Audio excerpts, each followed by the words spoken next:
Good evening, everyone. Welcome to the apprenticeship webinar, and thank you very much for joining us this evening. Hopefully, you've had a chance to read a little bit about our service while we were waiting to start. But in summary, we offer support and advice to young people about post-16 pathways, and we also deliver the Kent Choices website and application platform. Alongside that, we continue to keep in touch with young people to offer support until the end of year 13 if they need it. My name's Liberty, and I'm one of the engagement officers working with young people in schools. I'm going to be joined by my colleague Ed, who is also an engagement officer, Shane, who is our employability officer, and Dave, who is the manager for the apprenticeship team. Just going to go through a little bit of housekeeping before we start. So the webinar is going to be recorded and it will be available as soon as possible after the event this evening. There is a question area on Teams Live, which we will open later in the webinar, as we are really hoping, that we're going to be able to answer most of your questions during the session. If you have any specific individual questions, please do email us separately.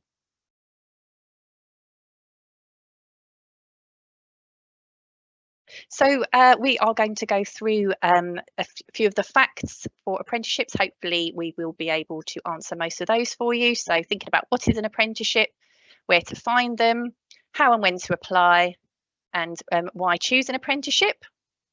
We're going to look at some different scenarios, so colleges versus apprenticeships, university versus apprenticeships, and also a family apprenticeship opportunity, just to give you some examples of the sorts of questions that we often get from young people. And then we're going to start looking at those next steps, so future support and guidance, an employer perspective, looking at those kind of higher in degree apprenticeships, and then going through some questions and answers as well. Hopefully we will also be able to cover those next steps throughout the webinar through the main facts and scenarios. So for any parents and carers who have joined us this evening, we thought it's important to see where your young person will look for sources of information and advice.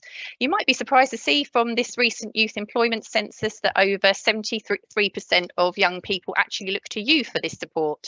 So hopefully the information this evening will arm you with the information that you may need. So here's a little reminder of the possible options available to young people after year 11. Young people are required to continue in education, training or work with training, and they can consider different pathways. This evening we are of course going to focus on apprenticeships, but if you'd like to find out more about the other options, you can view a recording of the post-16 webinar we held in November, which will be on the Kent Choices website, or if you've got any further questions, you can of course get in touch with us directly. So there are some myths that we kind of want to dispel about apprenticeships, and hopefully we'll be able to do that this evening. So thinking about sometimes people say that apprenticeships are only for people who don't get good results. So hopefully we're going to talk you through the different levels of apprenticeships and opportunities that are available. Sometimes people think they're only for practical jobs. So we were going to show you there are a variety of career sectors available. Also, sometimes it's said that the pay is not particularly good, so this has increased year on year, and actually some employers will offer a lot more than that minimum wage, which I'll talk about shortly. Also, some people kind of say that it's not a proper job. Kind of gone are those days of stereotyping apprenticeships as kind of someone's helping out. It is actually a real job with a real qualification. So why consider an apprenticeship? So an apprenticeship can be a really fantastic opportunity, particularly if you have a career sector you're interested in going into. You feel you would learn well by going directly into that world of work. It's a great way to gain experience and also get that qualification within the workplace. We often use the term earn and learn when we're talking to young people, as it's quite easy to remember. But here are some of those kind of main facts about apprenticeships that hopefully will be useful for you this evening. An apprentice is an unpaid employee in an organisation, and they will have employment rights and benefits like other employees. An apprentice will spend about 80% of their time working with the employer, and 20% of their time studying towards the qualification with support from the training provider. I will discuss in a little bit more detail shortly about the sort of training providers and how that works. So as an apprentice, you will get hands-on experience within an organisation and the sector you're interested in, whilst also gaining that industry recognised qualification. Statistically, over 90% of apprentices are offered a role within the company at the end of the apprenticeship, which really does show how well they work and how well they're valued by employers. But if there are no vacancies or they would like to work somewhere else, for example, the apprentice can take their qualification once they finish to another organisation. As I've already mentioned, it's a recognised industry standard. You need to be at least 16 years old to start an apprenticeship and have finished year 11, so completed GCSEs. And then it's up to any age after that. So, of course, even though you need to be 16 and have finished year 11 to actually start an apprenticeship, you can apply before that. And we would encourage, if you're thinking about doing an apprenticeship after year 11, to start looking at those apprenticeships now and making applications. It's important to understand that they are open to anyone after that, just so that you can see that there will be other competition. It isn't just for young people. So moving on to the levels. So when you view apprenticeship opportunities, you will see that there are going to be different levels of qualification. So the first one to talk about is level 2, which is also called an intermediate, and that's equivalent to 5 GCSEs. The entry requirements may vary. You may need a grade 4 pass, a GCSE in or above in maths and English, for example, but some opportunities allow the apprentice to study English and or maths alongside the apprenticeship if they have not already achieved this. The next one is a level 3, which is also called an advanced apprenticeship. That's equivalent to A levels. Again, entry requirements can vary, but you may need a grade 4 and above in English and maths, and possibly a related subject area. Also, maybe having some related experience or skills might also be required for those particular opportunities. And then moving on, the next levels are levels 4 all the way up to level 7, which are called higher in degree apprenticeships. They're equivalent to foundation level, bachelor's and master's degree. Again, entry requirements might vary. Usually you'll need at least a level 3 or equivalent qualification. So that's A levels, level 3 vocational course, or have perhaps completed a level 3 apprenticeship. So for year 11s, you are likely to apply for either a level 2 or level 3 qualification, depending on the requirements and skills, and then perhaps consider a higher in degree apprenticeship for post 18 once you've achieved a level 3 or equivalent qualification. But again, it's really important to research, keep looking at apprenticeship opportunities, see what those entry requirements are to make sure you meet the criteria. So that off-the-job training part we spoke about, so that's the 20% of your time. So it's approximately 1 day a week, and depending on the training provider and level of qualification, this could be college, an independent training provider, it could be online, the training provider might visit your place of work. Again, if you're doing a higher or degree apprenticeship, it's likely you'll be attending university. It might not be 1 day a week. For example, it could be what we call block training, which is where you would spend several weeks at a time with your employer, and then the percentage of your time equivalent in a block with the training provider. The training provider part of it will provide the skills that you need to support the practical work. Also, you'll be able to complete the assigned work that you'll need for the qualification. Apprentices do need to be prepared for some classroom learning, either in person or online. There's going to be coursework, and there's also what's called an endpoint assessment, which is an assessment where apprentice has to show that they've developed those skills, the knowledge that's outlined in the apprenticeship standard. So just because it is an apprenticeship, it doesn't mean that there isn't any study attached to it.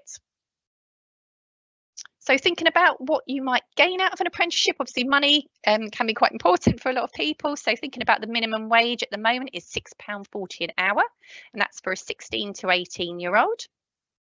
As I've said before, that is only the minimum wage. So some employers will, and they do offer more than that, particularly for those kind of higher level and degree apprenticeships, and also perhaps if the job requires more responsibility.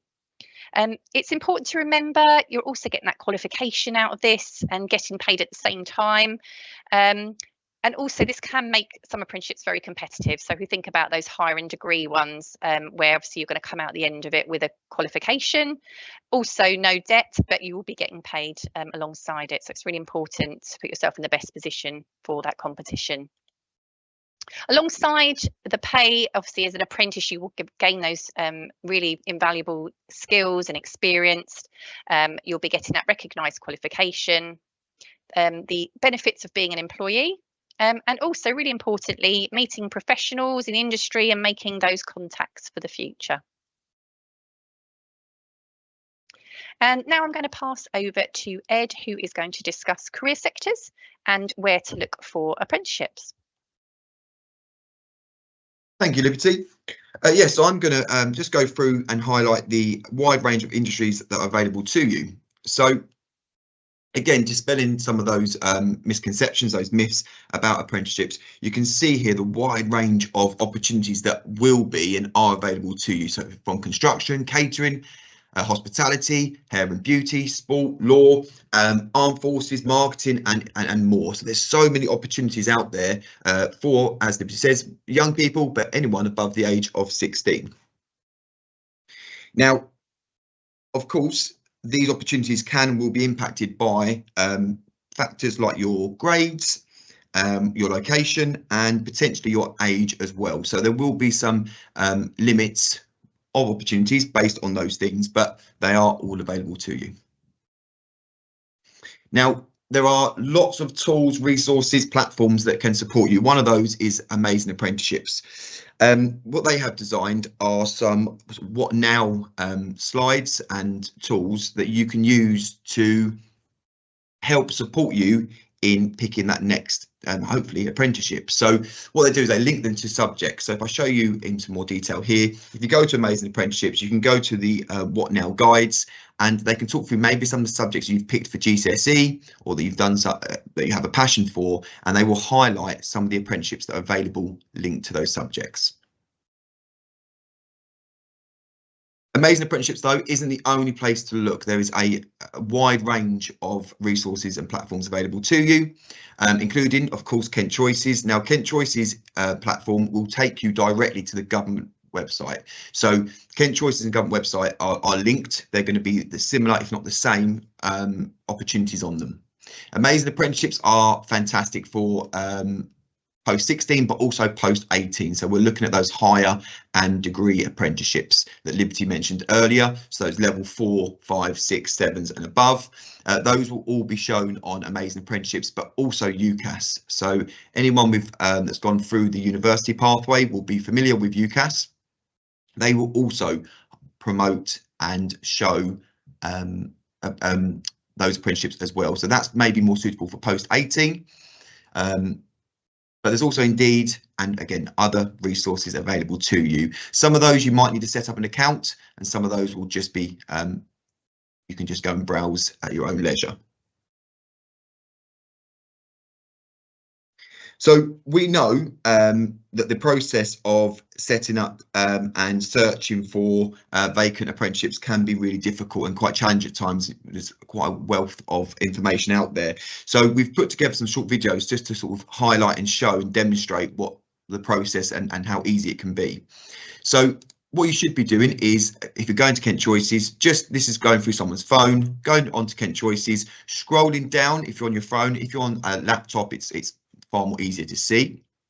But you scroll down and then just go to the apprenticeship Apprentice Kent button, the big orange one. Scroll down again, and you can see here that quite simply you can put in keywords, your postcode, that's all the way to the bottom, back up, keywords, postcodes, and the distance you want to travel. Really simple. One key tip we would give to anyone is I often won't fill in the keyword. I actually will just leave that blank and just put my postcode. Once you put that information in, you can filter by lots of other information, including the distance you'd like to travel, the sectors or industries you'd like to work in, the level, as Liberty spoke about earlier, that you're looking to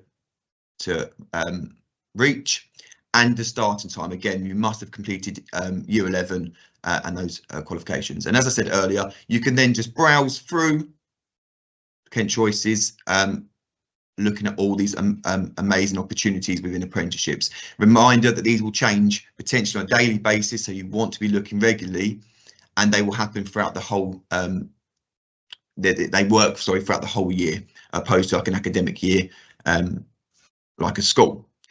Once you've browsed through, hopefully you're going to find lots of opportunities you're excited by and you may want to apply for.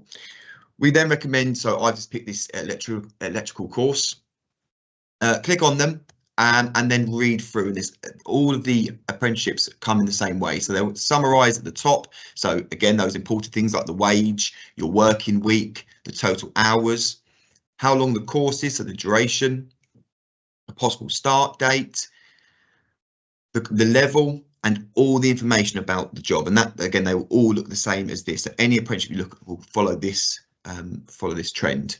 It then talks about the requirements, the desired skills, the desired qualifications, future prospects, and other things to consider. So again, lots and lots of information. That's why we say that the Kent Choices platform is a fantastic one. And all the way down to the training provider as well. And it talks about the training that you may have, whether that's block training or online training, whatever it may be. Once you then say, yes, that's the apprenticeship for me, the last thing you need to do is click that orange button. Once again, it's orange. Click onto that. It will take you to the government website, as I spoke about earlier. It will repeat the same information. Like I said, you can just go through, have a look, make sure, yep, this is the one I'd like to apply for. And once you're happy, click on that green button to sign in to apply, and that's where you're going to create an account. You create an account on the government website. Now, the government website is fantastic because you can set up alerts. So even if there's not something that you're super keen on at the moment and doesn't quite meet your needs, you can set alerts up, so you'll be alerted for when those apprenticeships become available to you, the ones that you may be interested in. Thank you. I'm going to pass back to Liberty. Fantastic, thank you. So we're going to look at 3 common scenarios now, just ones that we often come across when we're talking with young people, just to hopefully help illustrate how the process can work when considering an apprenticeship. Again, these are just examples, so it's important for young people to remember that everyone's different, and also just to consider kind of what's going to be right for you moving forward.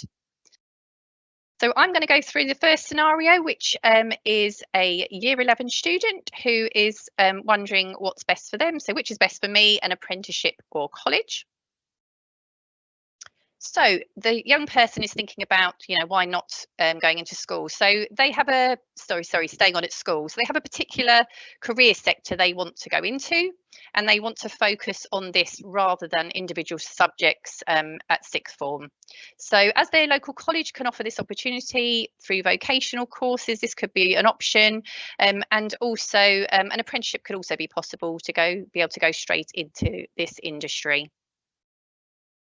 So it's really important for this young person to research their career they want to go into to ensure they are taking the best pathway for them, considering how they best learn. Is it through seeing and doing, for example, or thinking about whether they are actually ready to go into the world of work straight after year 11, or is it something to think about later on? Schools careers advisors can obviously support with this, and there's also research on some of the sites that Ed has already mentioned. In terms of applications for this young person, they would like to consider both routes, so both college and an apprenticeship. As an apprenticeship is like applying for a job, so it's not a guarantee.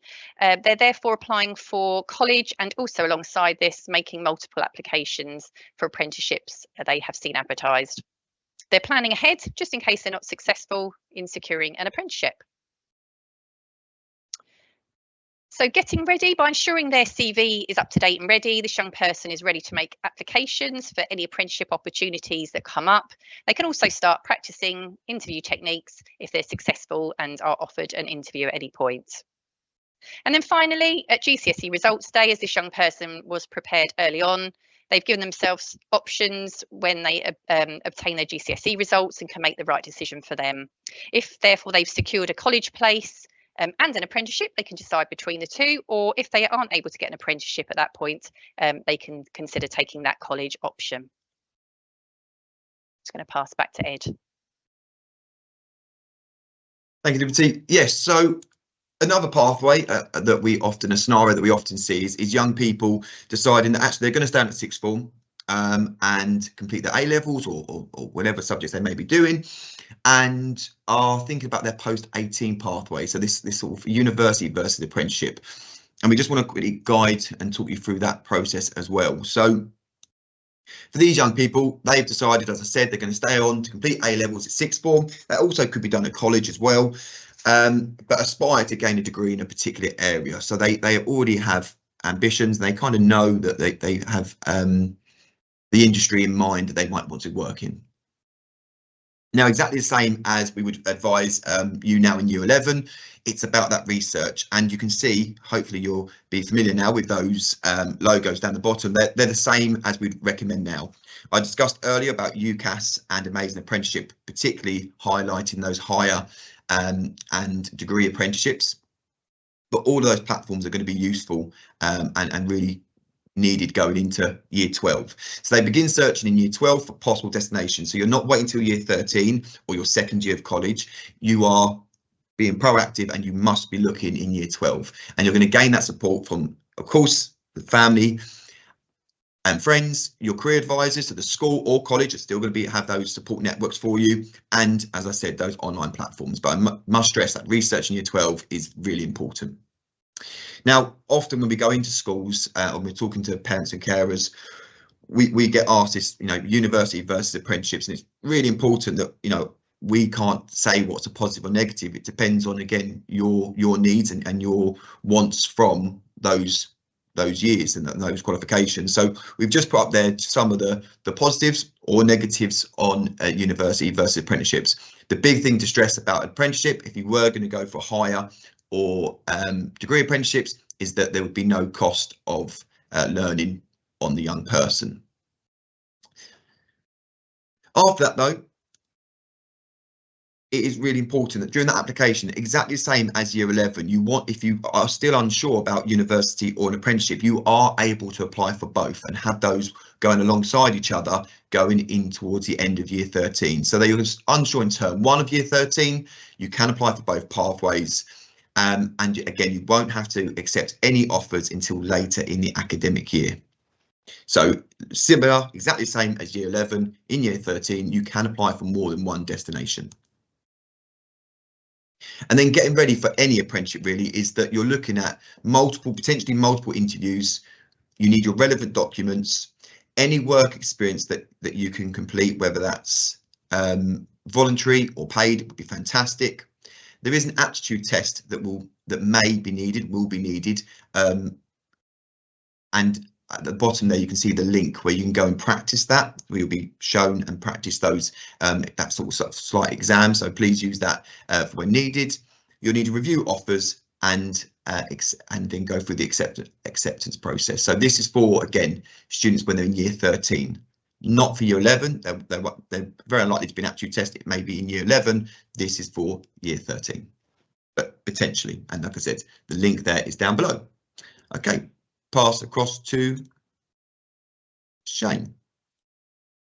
Excellent, thank you, Ed. Thanks for that. So yeah, just going to quickly go through another scenario with you this evening, and it's looking at a family apprenticeship opportunity. So what we're seeing a lot now across the county is we're getting young people and parents and carers that might have an opportunity or asking a question about going into the family business or family friends business as well. So as you'll see on the screen there, my uncle would like to offer me an apprenticeship within their business, but is unsure of the process. So what I just want to do quickly is just to run through the steps of how you would bring apprenticeship to life. So if you did have a person you care for that you wanted to bring into the business that you might be working with, this kind of give you a whistle-stop tour of how to bring these opportunities to life. So the first step that you would need to do is finding a training provider, which is something called apprenticeship standard. So that's the qualification part of the apprenticeship that the apprentice would be undertaking. And what you need to do for that is go onto a website called the Institute for Apprenticeships, which you will see the link on this screen. Once you're on there, you can then kind of identify the training that's most relevant to the job role that the young person or the apprentice will be doing. So as an example, if somebody wants to become an electrician, you would obviously make sure they're doing a standard that is equivalent to becoming an electrician, then doing something like carpentry, for instance. So you make it as relevant to the role as possible. You will come across some standards that not necessarily match up 100% to the job role, but you're trying to find one that can match up as best as it can do, just to keep the young person or the apprentice involved, really engaged in the apprenticeship, and they can see that the training that they're undertaking is really beneficial to the role that they will be delivering. So you can go onto that website and that link will take you directly to that. Once you've then found the apprenticeship standard that matches and suits best to the job that the apprentice will be undertaking, nice and simply on the right hand side of that page you will see a link that says find me a training provider that delivers the training for this apprenticeship standard. You click on that and that takes you through to another government website which will then identify all the training providers within the UK that can deliver that apprenticeship standard. For some apprenticeship standards, you might only have a handful of training providers that deliver that, but for others, you may have 100+ training providers. What you can do is you can then filter through and see who's local to you. So if you'd rather go to a local training provider, you can do so. On the back of the pandemic, what we have noticed that a lot of training providers now work remotely. So there's actually an opportunity for apprentices to do a lot of their learning online. So you can provide a national provider as well. That's where we can support you and help you identify a training provider that's best for you. But we always do encourage an employer to have a conversation with a training provider so they can get what's a best feel, really, what would be best suited for them as the employer, but also the apprentice going forward. And you will also see on there, they have all ratings next to their name, so obviously you can start to see a star rating of what good providers there are on there as well, so you can then approach them directly. So once you've kind of find the training and you've sourced it and you're happy with the training provider that you wish to undertake, then you progress on to looking at what funding is available to you as an organisation. So this will depend on the size of your business. So if you work for a large business, for instance, and their payroll was over 3 million, then they automatically have paid money into their apprenticeship levy, and their funding will be made available from that. But like many businesses in Kent, we have small, medium-sized businesses, and for this scenario would be below that. So there would be an opportunity for you to gain funding for the training part of the apprenticeship. So if a young person, now the rules have slightly changed since the 1st of April, the young person is between the age of 16 to 21, then what the government will do is they will provide 100% funding costs for that training. So that would be no cost at all to the employer. So the training is completely free and paid by the government. This is obviously a slight increase if a young person has an education healthcare plan, then that raises up to 24 years of age as well. So the training is free. But your business, you would need to have 50 or less employees within your business. If you don't meet that criteria, and there was a young person slightly higher than that, at the age range of 22 and above, and their EHCP, obviously they're older than the age of 24 that I just stated, then what you'd have a contribution of 5% of that. So the government would pay 95% of the training fund for that, but the business would then be entitled to, as we're aiming this session to year 11 students, so come to the end, a young person will be in the age range where you can get 100% funding for that. You also see the link on the page on the slide now, so it gives you a little bit more understanding of that. There is an incentive as well for employers at the moment. If a young person is between the age of 16 to 18 and you take on that young person's apprentice, then the business can receive a £1,000 payment for that, which is split into two 500 payments throughout the duration of the apprenticeship. Then just moving on to the next part, what you would need to do then is you create an apprenticeship service account. And this is to manage the funding. So it's the kind of middle person between yourself as the employer and the trading provider. So if you're access and you're able to gain that 100% payment for the training that you're delivering for the apprentice, then that money will go into this account, and then that's when transfer kind of goes into the training provider from there, and you would input your details around your business into that account and set up. You will see on the screen again there is another link which takes you directly to that and tells you exactly step by step of how you create that, which couldn't be simpler. It's nice and easy to follow. Once you've created your account, you then do an agreement and a training plan with the apprentice and the training provider. So it's just making sure that you've got that plan in place. Everyone knows what their expectation is as an apprentice, as a training provider, and for you as an employer. Directly as well, you can get support with that with the training provider, but also the link provided there will take you through to give you an understanding of what is entailed within the training plan and the agreement. And also there is a free template to use that the government do provide to make things even easier as well. So it's literally just filling in the template if you need to do so. Nice and simple. Then once you've kind of agreed that training plan, then the apprentice would be enrolled onto your business and undertaking their apprenticeship. Obviously, I've done a whistle-stop tour there around bringing an apprenticeship to life if you had a young person you cared for and you'd like to bring them into the business that you work with. But what we would suggest, you will see the email on the screen now. Do get in contact. We can support you step by step through that process and guide you through that journey from start to finish to try and make it as nice and simple for you. And we can also ask any questions or queries that you might have before you want to go through the process to make sure it's right for you as a business, but also for the apprentice moving forward. What I just want to move on to now it's just a slide from an employer's perspective. So we work with a number of employers across the county. I just want to give their views and highlight some of their views that they highlight around the benefits of apprenticeships and why they take on an apprentice. So just a couple of points here that I just want to go through. It helps employers to adapt training according to their needs of the business. We find that in many cases for businesses that we work with across Kent. They also state that apprentices are motivated to learn new skills as well, which is great. So it's something new for the apprentice to go into, and they feel that they have many of the apprentices that they engage within their business are motivated to learn, which is fantastic. You can expand and upskill your workforce as well, which is a fantastic opportunity to do. And it does build a culture of learning and development into a business as well, which then can lead to staff morale improvements by having apprentices, and also can provide a more diverse workforce as well going here. So apprenticeships are really seen as a positive destination for employers across the county. And like Liberty alluded to earlier as well, 90% of people that start an apprenticeship stay with a business that they have that first apprenticeship opportunity with, which is fantastic.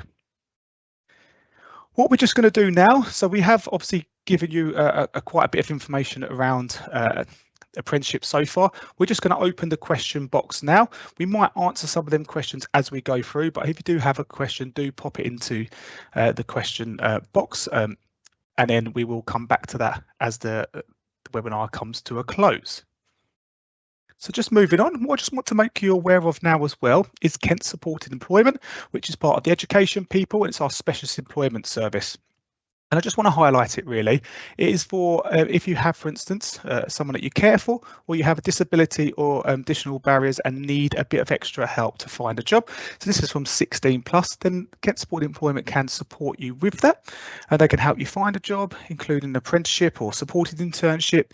But this could help you with things around supporting work. It could be around travel, interviews, applications, CV support, and supporting you with your career as well. So if you want to find out more, you could email the team on the email address located on the screen now, and also a telephone number as well. If not, you can go onto the Education People's website and you can have a look at under Specialist Employment Service, and we've got some good videos and resources for you to understand a little bit more how you can get involved in the service and refer young people from 16 plus into the service to support them within their career journey. Just got to touch on now, is an apprenticeship right for you? And a few points I just want to kind of clarify and support you with the process. So the first one, what we always do within a job advert for an apprentice is making sure that we ask young people to check the entry requirements. What we wouldn't want to do is make a young person go through all that kind of application process, which can take its time in some instances, and then to realise that they don't actually meet the entry requirements. So like in any role, any job you apply for, just get to check the entry requirements to start with. Are the qualifications desirable or essential? So when you look on the job description, it should hopefully highlight that within that. and a person specification for the role. So it's just making sure that you can kind of make sure that if there is anything essential, that you do meet that. If it's just desirable, that means obviously you can still apply and go for that apprenticeship moving forward. And then continue to study maths and English. Like Liberty spoke about earlier, there are some opportunities when you go into apprenticeship that you might have to continue to support your maths and English to a level 2 standard functional skills. So it's kind of just making sure that you're able to do that within that apprenticeship moving forward. And do you have the required skills and qualities? So we do make sure we check with young people that to identify the skills and the qualities that the apprenticeship is asking for, and checking to make sure that they've got them skills, which then kind of leads to making sure that your CV shows you meet these requirements as well. For some cases, we do advise young people that you might have to adapt your CV slightly from going to one apprenticeship opportunity or applying to one apprenticeship opportunity to another. So that sometimes it can tweak that to hopefully provide you more of an opportunity and a chance to get to that interview stage going forward as well. So just moving on. So what next really? So one, first and foremost, is to consider all your post-16 options. Make sure that you understand each one as well as you can do, or as a parent, you understand them as well, so you can relay that information on to the young person that you care for. If you can also just make sure that when you are applying for these, that actually you might just not put your eggs all into one basket and just apply for apprenticeship, that you have backup options as well going forward. Does an apprenticeship suit you and your career goals? So on a number of occasions, if you know where you want to be in 10 years' time, for instance, you might then want to work backwards to see how you can get there. And that can really help you decide the route that you choose to go forward. But as Ed spoken about earlier, there is now a lot of apprenticeship opportunities across a number of different industries as well, so which is continuing to grow year after year, which is great. You can create a profile on the government website to receive updates around apprenticeship opportunities and other job sites as well. It's really good to do that so you can keep up to date when new apprenticeships are coming to life. Apprenticeships do be advertised all year round, not just like a school academic year. So just keep looking around, and signing up to these updates can really, really beneficial because it can kind of bring it directly to you, so then you can make a more informed decision about if you would like to apply for that particular one or not. Be prepared with documents required to make an application. So having your CV in place and potentially a covering letter. It's good to have that up to date now, so that when an opportunity comes up, it saves you time and you can actually then put in your application more or less straight away. And one thing we always encourage young people and parents and carers to kind of tell their young people is to work hard and be proactive. With an apprenticeship, they can be competitive at times. An opportunity might come up that there could be a number of people or young people wanting to apply for. So really put yourself out there. Reach out to employers going forward to see if actually there could be an apprenticeship opportunity within there, and show general interest in the industry that you would like to go into as well. And as you'll see in bold there, what we say to any young person, no matter what post-16 option or they decide to go, is have a backup plan. Make sure that you don't just put, like I said earlier, all your eggs into one basket and just hope that you can get an apprenticeship. Do have a further backup plan if needed to be as well, which would be great. And what we're just going to go over to now is just further information, help and support. So first and foremost, as a parent or carer, you can speak to your school's careers team, as well as young people can approach them and the careers advisors to find out more information around apprenticeships and their next steps. So we do advise young people and parents directly themselves to engage with the school career team at the chosen school that a young person you care for goes to. Do go on to Kent Choices for more options in Kent. It has some great resources and information around post-16 options as well, but also some really good videos on there to really break down some of that information as well. And really it has a great opportunity to understand more around apprenticeships as well. You can then also go on to the National Career Service and also the National Apprenticeship Service as well to find out even more information if and when needed to. And then finally, do find us on our social. So you'll see us across Facebook, Instagram, TikTok and LinkedIn. So please do follow us on there to find regular updates and information from us. And please do like and share our posts as well, because we're just trying to reach out to many as young people and parents across Kent to help them make more informed decisions around their next steps from leaving year 11. And then what we're just going to do now is just going to open up the opportunity for some questions. So I'm just going to pass over to colleague Dave to see which questions have kind of been recurring and come through the chat, and hopefully we can answer them now. So over to you, Dave. Thanks, Shane. We've got a few questions. The first one asks, how long does it take to complete an apprenticeship? This does vary depending on the levels that Liberty spoke about earlier on. But for an example, level 2, you're looking around 12 months and a day. Level 3, 18 months. Level 4 and above, you're looking at 24 months. But it will vary on the individual standard that the person's doing. But that's the average idea for it. Another question we've had is, if I wanted to take on an apprentice, do I have to employ them? Yes, the whole purpose of an apprenticeship is they have to have an employment contract to be classed as an apprentice. If they don't have an employment contract, they can't be doing an apprenticeship. And finally, the final question we've got is, if we employ an apprentice, how many hours should we employ them per week? The recommendation is a minimum of 30 hours a week, but there is some flexibility in that depending on the industry and the young person that you're working with. So that's the questions we've got so far. One thing I would say, if you do have any more questions, you've seen the Apprentice Kent email address throughout the presentation. Drop us a line and we'll get back to you straight away and answer any questions that you may have. It's back to Liberty. Thanks, Dave. We've had our privacy policy just posted up on those slides there. If you do want to find out any more information about our privacy notice and why we keep in touch with young people and the support and advice we can offer, please do follow that link so that you can find out a little bit more. And finally, just to say thank you once again for your time in attending the webinar this evening. We hope it's provided you with the information you were looking for.